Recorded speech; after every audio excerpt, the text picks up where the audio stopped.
Starcasting to you from the City of Angels. Hello everyone, I'm Karis.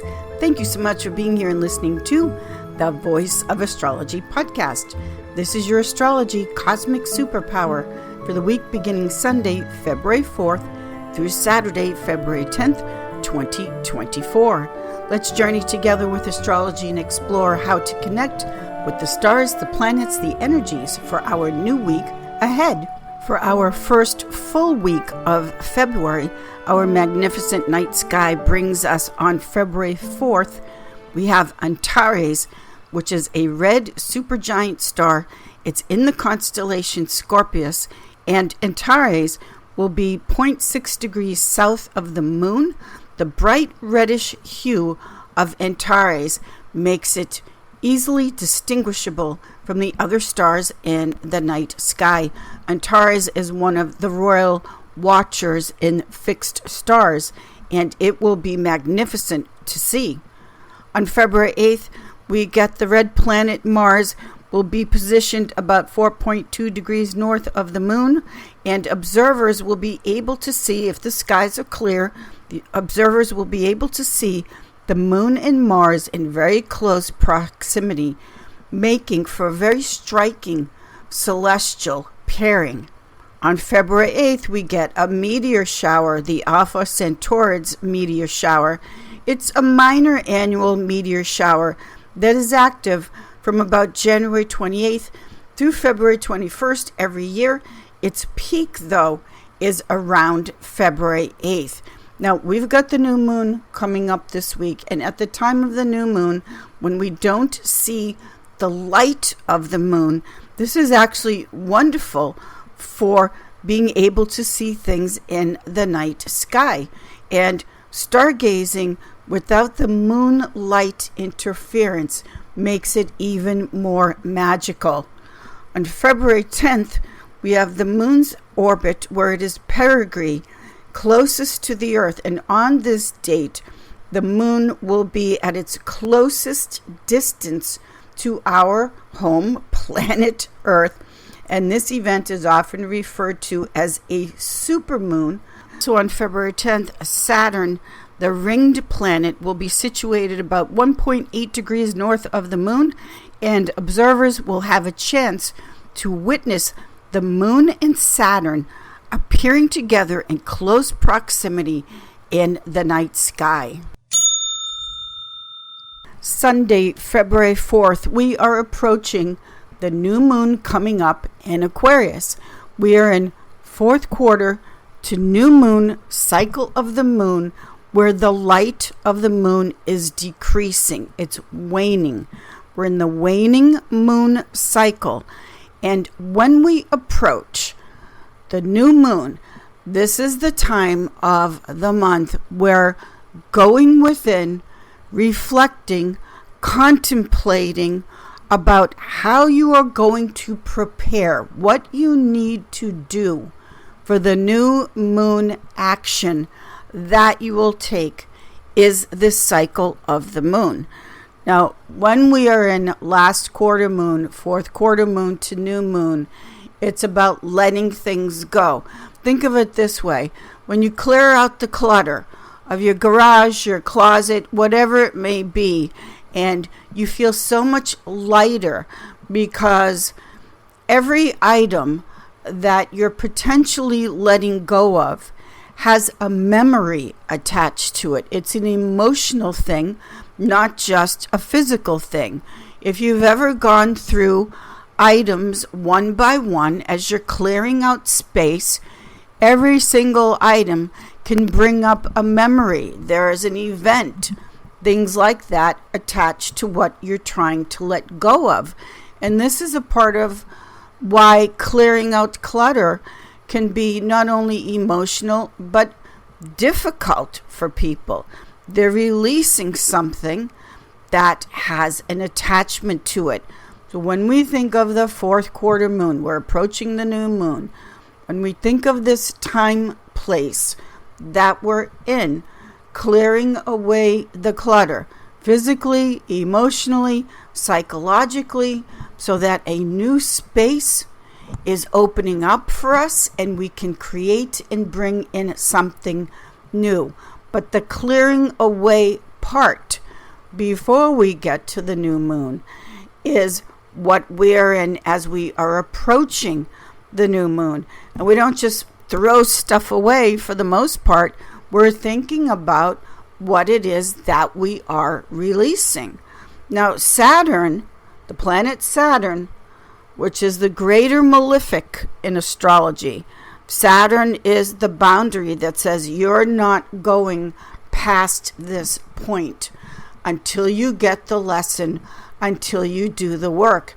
Now, Saturn, which is interesting because in the night sky, Saturn is very close to the moon, and we don't get to see that very often. Saturn and the rings around Saturn, which represents the boundaries. Now, Saturn is saying, check yourself as we start off the week, because as we are starting off this week, we've got the moon in Sagittarius. Sagittarius is ruled by Jupiter, and Jupiter, the greater benefic, just keeps going and going and going. Jupiter does not acknowledge boundaries. It just keeps going. And we need Jupiter, because if we didn't have that feeling of what Jupiter is symbolic of, which is reach for the stars, go for your dreams, don't quit. We need Jupiter. And the moon in Jupiter is this appetite, this craving of can't get enough. You've got to have it, and you've got to have it all, and you want it right now. This is how we're starting off the week, with the moon in Sagittarius, ruled by Jupiter, which is wanting to go for something big. Now, the moon in Sagittarius is making a square aspect to Saturn in Pisces. Pisces also ruled by Jupiter. Moon square Saturn. As we are approaching the new moon, the super new moon, the moon square Saturn is Saturn saying, what about the boundaries?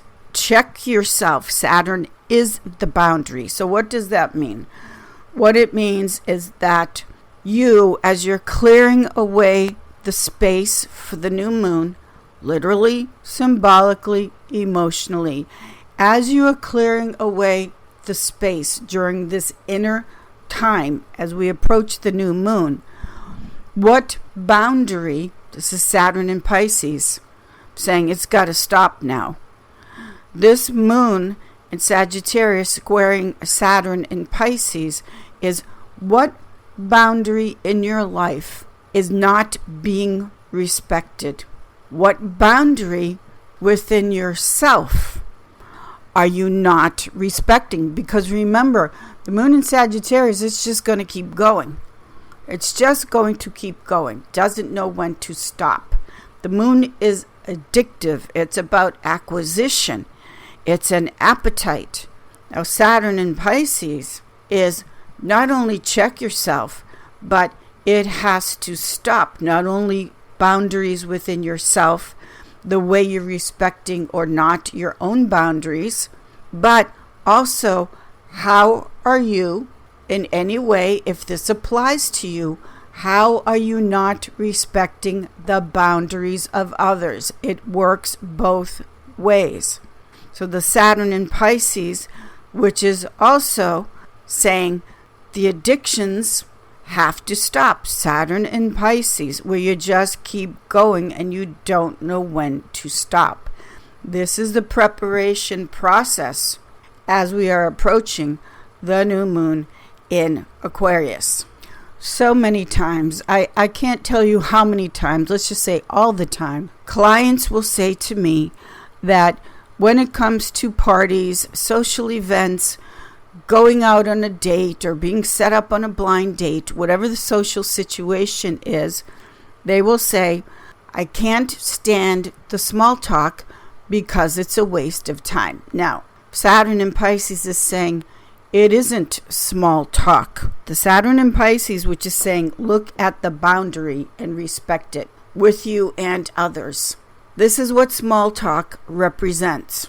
Let's say you're going to a party or a social event, a gathering, whatever it may be, and you or another person just ramrods in without any respect for a boundary and says something to the effect of, "Oh, my parent was an alcoholic. Did you have a parent that was an alcoholic? Or are you a drug addict?" Or they just say something where there's no sense of appropriate boundary. This is the point I'm trying to make. And it crosses the major line, and they just say it or say it to us. As we know on social media today, you can pretty much forget making any type of comment or opinion without it turning into a slugfest. There are just no boundaries, or very little at the very least. But the point here is that we never know what someone has gone through. We have no way of knowing and or judging what's hurtful to another person, what they're sensitive about, what their boundaries are, because we don't know that. We don't know what the issues are. They're strangers. So when we make what's called small talk, that people say to me all the time, it's a waste of time, it doesn't mean anything. Well, Saturn in astrology has a lesson to teach about that, with the moon in Sag, which doesn't know when to stop, and Saturn in Pisces saying, yes, you're going to stop. The reason why we make light chit-chat, small talk is, let's say, for instance, again, you're in a social situation that you think, well, this is just a waste of time. Why are we talking about quote-unquote nothing? Let's say one person says, I love dogs, and the other person doesn't like animals. That's not a connection. Let's say someone brings up sports, and you're not a sports fanatic. That's not a connection. But let's say someone brings up something, we'll just say a TV show that you happen to love. Ding, ding, ding. We just made a connection. We just found something to stand on common ground about. Like I say, I love astrology, and they say, oh, I like astrology too, just to use that as an example. What seems to be small talk isn't really small talk. We just found something in common, a connection that isn't invasive, it isn't hurtful, it doesn't cross a boundary. Saturn in Pisces, where again the reality, Saturn, is we have no idea what could hurt, offend another person. So it seems to be a waste of time for you, perhaps, where we're just making light chit-chat. What's really going on there is we're doing a dance, you could say, in the sense of trying to find connection, which is what it's all about. There is a loneliness epidemic going on in this culture and society today, where with all that we have and how spoiled we are, people, and I'm sure you've seen these videos or seen it in the news, where people are feeling more lonely and disconnected than ever before. With all of our social media that seems to have no boundaries at all. That's why we're disconnected. That's a big part of why we are feeling this loneliness and disconnect. Because again, if someone comes at you, or Moon in Sagittarius square Saturn in Pisces, if you go after someone or say something perhaps when you're not thinking about the other person's boundary, then that's a disconnect. It's not standing on common ground. So we are starting off this week with Moon in Sag square Saturn in Pisces Jupiter, which is know when to stop, know when to check yourself, and know what your boundaries are that you want respected. But it goes both ways. What about respecting the boundaries of others? This is the lesson of Saturn. And Saturn this week in the night sky, so close to the moon. Now also on February 4th, we have Mercury, the communicator, the mind, the messenger, changing signs and going into Aquarius, which is ruled by Saturn. So the words, do you really want to say that? Do you really want to say that? Count to 3, before you say what you are about to say, and consider, if you will, with this astrology and as we approach the new moon, supermoon, consider what kind of an effect that could potentially have on another person when we don't know them. We can't judge, and we have no way of knowing or judging. This is how the astrology is starting off the week. Monday, February 5th, we have a once only this year aspect, which is Mercury, the messenger, the communicator, now in the sign of Aquarius, making a conjunction to Pluto, now in Aquarius. So this Mercury conjunct Pluto, it's only happening one time this year, is the cosmic superpower of knowing what you are saying and the power of what you're saying. The cosmic connection continues on into Monday, the moon's day, with how we began on Sunday the 4th. The planet Pluto in astrology represents death. It is destruction, life, death, and rebirth. But Pluto is death, Hades in astrology. Mercury, of course, is the messages that we send, but also Mercury is the mind, how you're thinking in your head, what's going on up in your consciousness. That's where you live. So how you're thinking, what's going on in your mind, your consciousness, coming together with Pluto in Aquarius, which is the death. This is a once a year aspect where sometimes in life you could say something, or I could say something, all of us can say something that you can't take it back. Most of the time when people are upset or arguing, whatever it may be, we're venting, we really don't mean it. And we can smooth things out. But this Mercury conjunct Pluto is, you could say something, or something could be said to you where it's like there's no going back. It just ended the relationship. It just ended. What was said just ended the situation, the relationship. Now, this is making me think of how years ago, and you can still hear this because it's on audio recording. Years ago, Princess Diana did an interview. And she was saying in this interview, I think it was with Andrew Morton, but she was doing an interview and she was talking about how with all that she had been through, with all that had been going on in her marriage, when she gave birth to Prince Harry, not only was her husband disappointed because he wanted a daughter, not another son, but when he made the comment, oh, and he has the Spencer red hair, Princess Diana has stated that was the moment it was over. Again, in marriages, both sides, everybody makes mistakes. Marriages aren't easy. It takes two. But that Mercury conjunct Pluto, that comment right there was the final straw where she knew and stated it was over. So this Mercury conjunct Pluto in Aquarius, which can be sudden disruption, sudden endings. You weren't planning it, you weren't expecting it, but this Mercury conjunct Pluto is something can be said, and this is why we want to know the astrology, because at the very least, owning our own stuff and trying to be aware of, well, I'm not going to say anything. Maybe I should wait.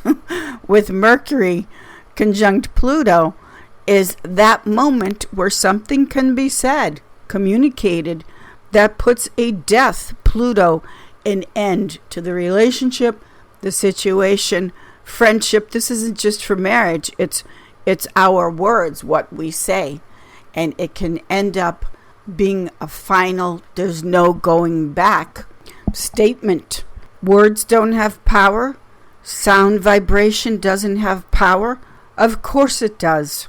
The cosmic superpower. You've heard the statement the music of the spheres, the sound, the music of the planetary powers. Of course, what we say has power, and a lot of times worse than a physical thing.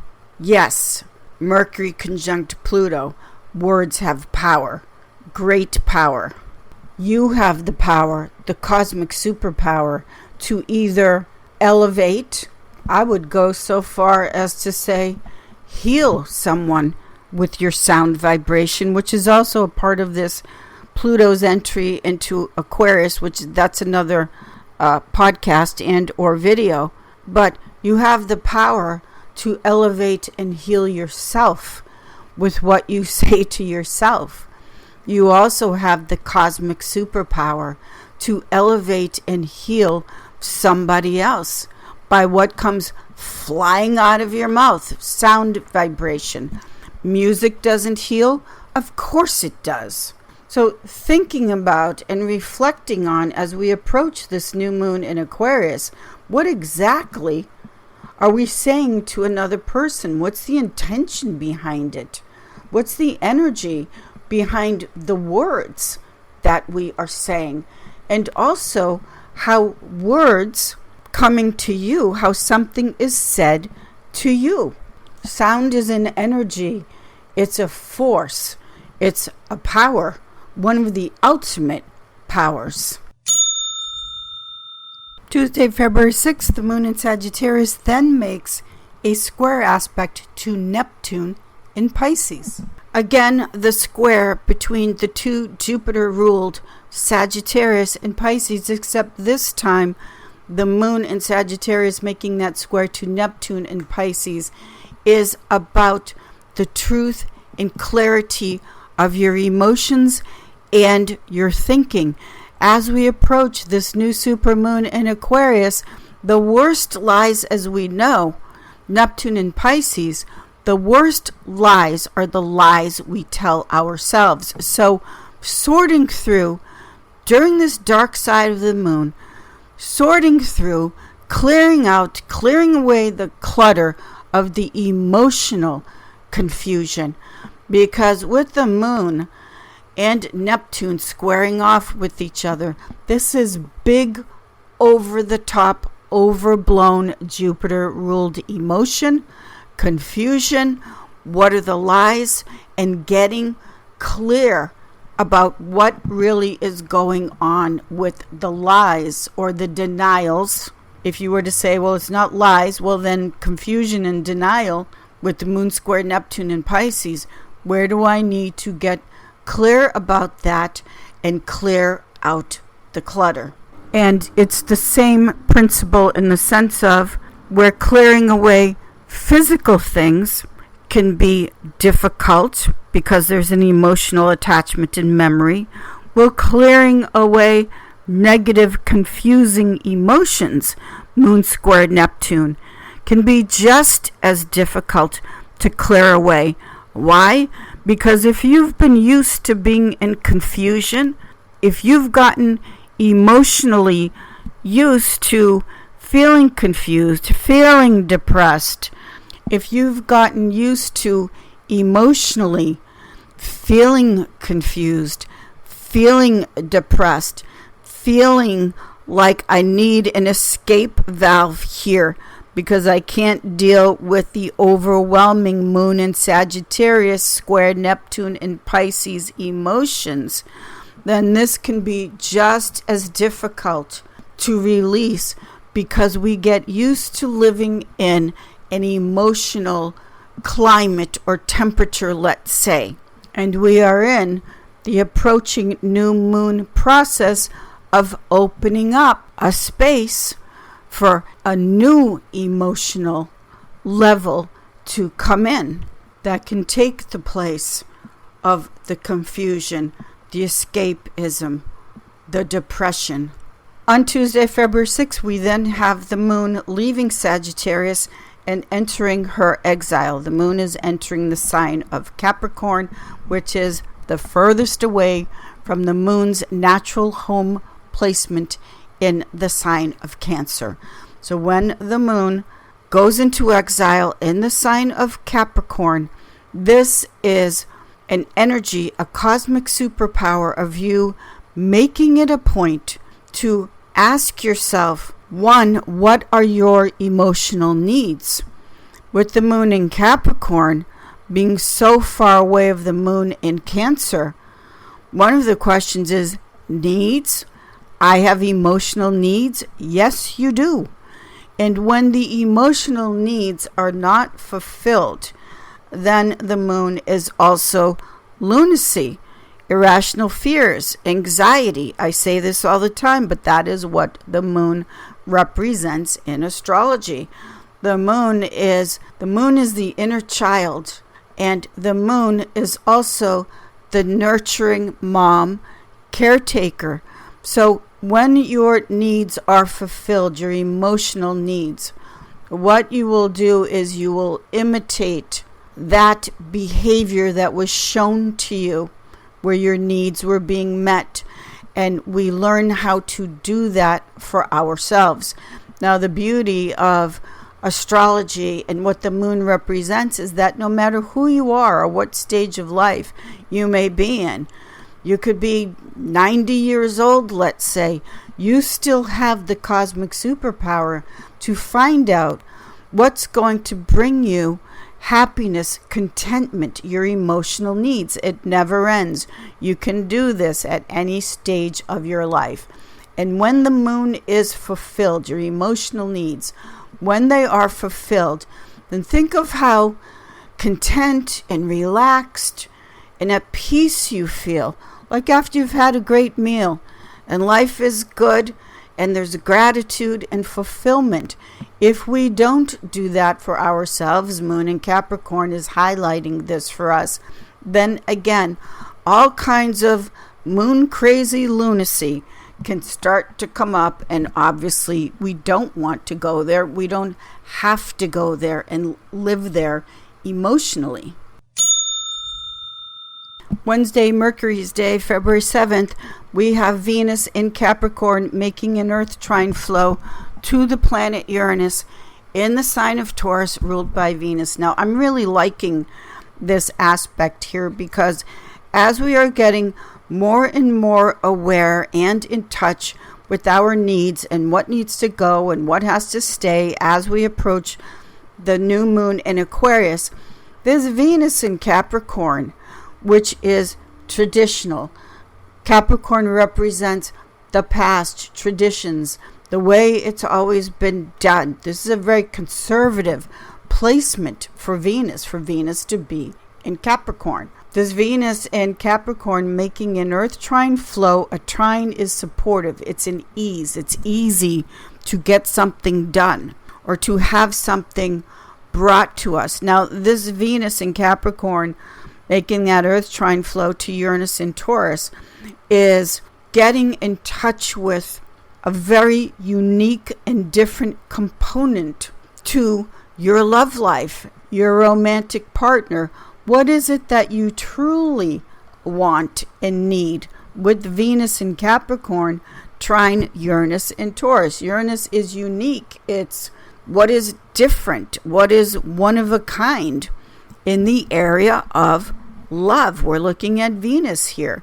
So things like an age difference or whatever may be different and unique about a relationship. But as you're getting in touch with your emotional needs and your emotional body, which is where you live, as Venus trine Uranus in Taurus can be the awareness and the feeling of, well, I've always been attracted to this kind of person.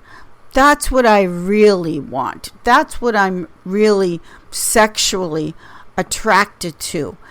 Even though it can be something that is unique, it's different, it typically is not approved of, let's say. This is the Venus trine the planet Uranus. How many times in readings someone, and it's mostly men, will say that they are ashamed to tell their wife, their partner, what they really want and are attracted to, because they're embarrassed to express something different where they feel like I will be shamed and or rejected for this. So the Venus trine Uranus is the awareness and the support of you like what you like, and there's nothing to be ashamed about. That's your own unique perception of what your taste happens to be. For instance, one time a gentleman came in with his wife and they were having an argument about how he wanted her, and keep in mind this is Los Angeles where being a size 0 and less than that is the ideal. So he comes in with his beautiful wife and she's slim and slender, and he's upset because he wants her to gain weight here in LA. He likes a more voluptuous type of lady, and that's his taste, and he just happens to be living in a culture in a city where you could practically be arrested and sued for that. I'm exaggerating and joking, of course, but that's what he likes.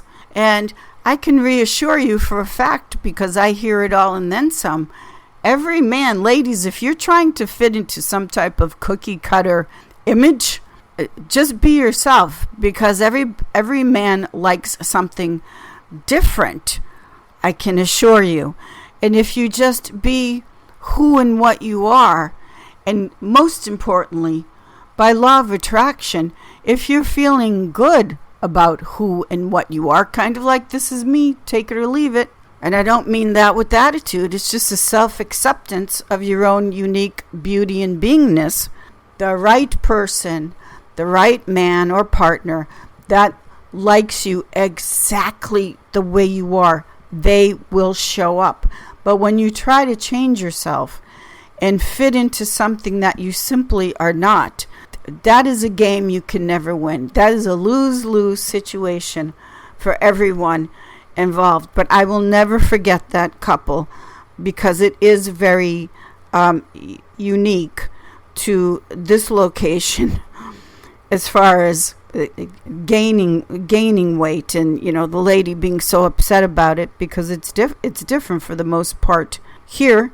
But that is what the gentleman was attracted to. I had a client one time, and she was a professional stripper, and she had the skinny LA figure, and she got booked on a gig in the Midwest of the United States, where for the most part the average person is a larger size. And so she got booked to do a show in the Midwest, and when she showed up, they sent her home. They sent her back to LA saying, "You're too skinny for this part of the country, so you can't win." But anyway, the point I'm trying to make with the astrology and the Venus in Capricorn trine Uranus and Taurus is just be yourself. Thursday, Jupiter's day, we've got the Sun making a square aspect to Uranus and Taurus. Now the Sun in fixed air Aquarius making this square to Uranus and Taurus. This is the Sun in Aquarius, which is expression, and Aquarius is unique. It's freedom, it's independence. Making this square aspect to Uranus and Taurus. Taurus is fixed earth, doesn't like change. So the Sun in Aquarius making this square aspect of agitation is saying there is going to be a change in the area of how you express your own uniqueness, freedom, and independence.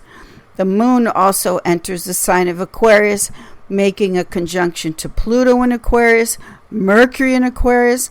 Then the moon will make a square aspect to Jupiter in Taurus.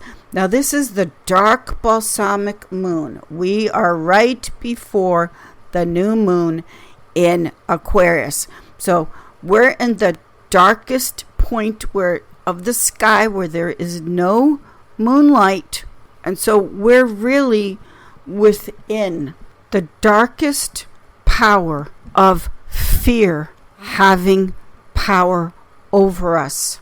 to make a change, meaning this dark balsamic and the part that is before the new moon. What are you really afraid of?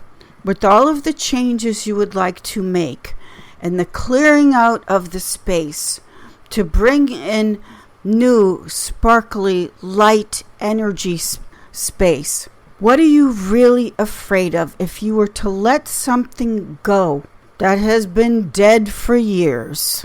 What are you really afraid of? If you were to stand up and say, and speak your truth and say, this is what I want in relationship. This is a boundary I want respected. This is how I have to take ownership of my own stuff, toughest thing to do. This is how I have to take ownership about how I don't respect the boundaries of others. What are you really afraid of? Because if you've built up a certain persona, which we all have, and you're wearing a mask, which we all do, we're all hiding. If you were to really take the mask off and face the fear of this is the truth of not only who I and what I am, but how I want to live, what I really want in life, what my needs are. We're talking about the moon. What are you really afraid of? And that is like facing the demons that haunt you at night, meaning the fears that don't come out during the daytime. They come out at midnight. Our daytime conversation is very different. Our daytime conversation and thinking when we're busy and distracted and going about the busyness of the day is very different than the conversation we're having in our own head when it is literally dark outside, the middle of the night. So this day, with these forces, with these cosmic energies, sun and moon squaring off, with placements in Taurus, and then the moon, which is what you truly need, your emotional body, conjuncting Pluto and Mercury. This is upheaval time. As far as you taking a stand and rebelling, that's Aquarius is the rebel. You standing up and rebelling against your own fears that control you and saying, no more. I may be damned to hell, but I'm not going to be controlled by my fears one more second. Friday, February 9th, we do have this new moon in Aquarius, 20 degrees, 41 minutes. This is the third decadent of Aquarius, the third division. So the third division of this new supermoon brings in a Libra component, which is Venus. The new moon in Aquarius, which is the desire to be free, to be independent, to go in your own way, and also to lighten up. Air is the element of lightness. It wants to communicate, and Aquarius is all about the people and friendship. It is the sign of friends. So this new moon in Aquarius bringing in a Libra equilibrium, fair, balanced, level-headed influence to this new moon when the moon and the sun line up together, with the moon in Aquarius needing and wanting the light and power of the sun, which is the new way of expression. It brings in that desire and cosmic power for people, for friends, for connection, for togetherness. This new moon in Aquarius, if you're willing to do so, and if you have felt lonely, which is an epidemic in the world today, find a meetup, find a group where you have things in common, like-minded people that like the things that you like. Aquarius is all about the mindset.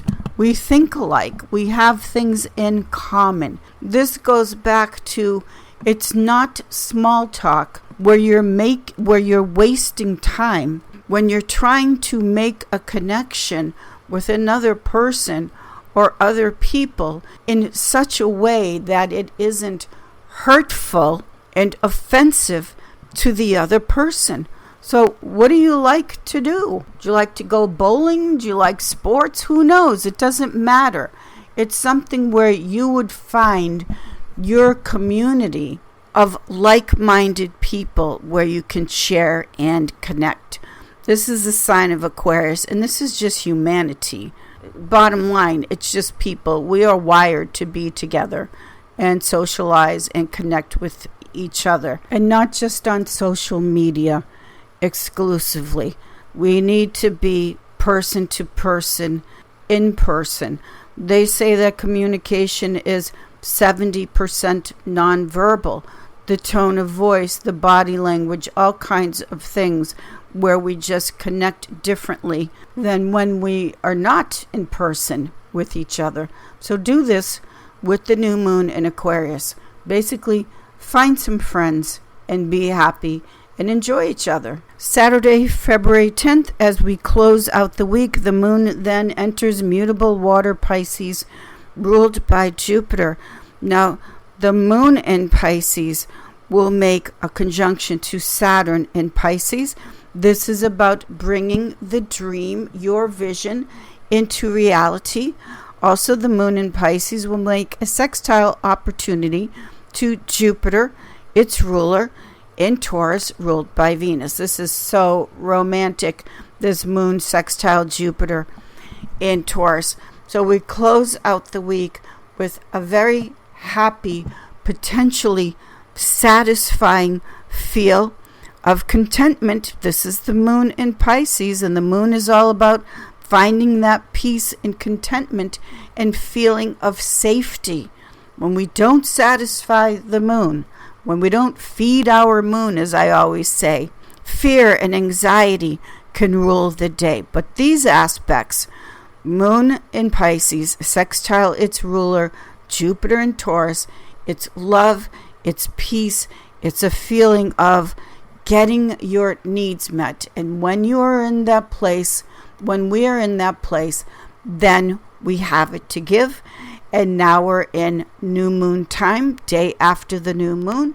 And so we're in what's called new moon cycle, which is taking the action. First we have to prepare, but now after the new moon, the moment of the new moon, then we are ready to take action with a new, renewed sense of who and what we are, what we want, and everything that we chatted about in this podcast.